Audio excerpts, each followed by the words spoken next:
For more, we're joined by Associate Professor Robert E. Kelly from the Department of Political Science and Diplomacy at Busan National University.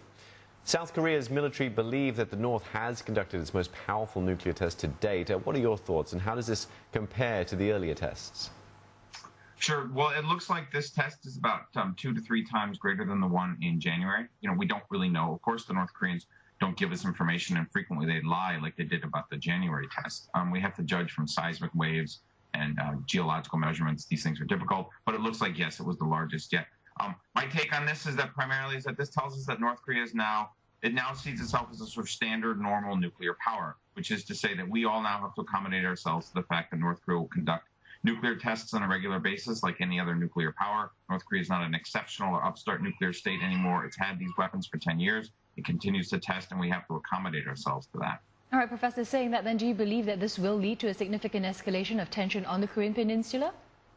Not in the short term, but in the long term, yes, because these weapons are increasingly powerful. I mean, again, we don't really know yet, but it looks like this one may be 20 to 30 kilotons. The weapons used in Japan in World War II were between 10 and 20 kilotons. These weapons are becoming increasingly large, and people in Asia live in large megacities, places like Tokyo and Seoul. If you drop one of these in a place like that, they'll kill hundreds of thousands of people. If the North Koreans continue to build more and more of these and start to marry them to missiles, this means North Korea will become an existential threat to South Korea and Japan. And it's hard to imagine that at some point people won't start talking about airstrikes.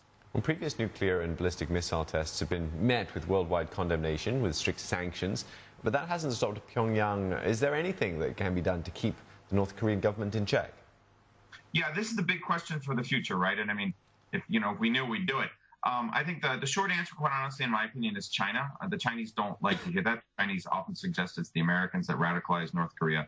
But really, without China, North Korea can't function. China is North Korea's pipeline to the rest of the world for money, technology, luxury goods, and things like this. The Chinese have sort of, walked back and forth on the sanctions. They've not really sort of, locked up North Korea that much because they're concerned that might force North Korea into collapse. But it's really China that sort of holds the reins here, right? I mean, North Korea's been sanctioned by Japan, the United States, and South Korea so much we don't really have much relations with North Korea anymore. So China really needs to get involved. Okay, many thanks for your thoughts this evening. Associate Professor Robert E. Kelly there from the Busan National University.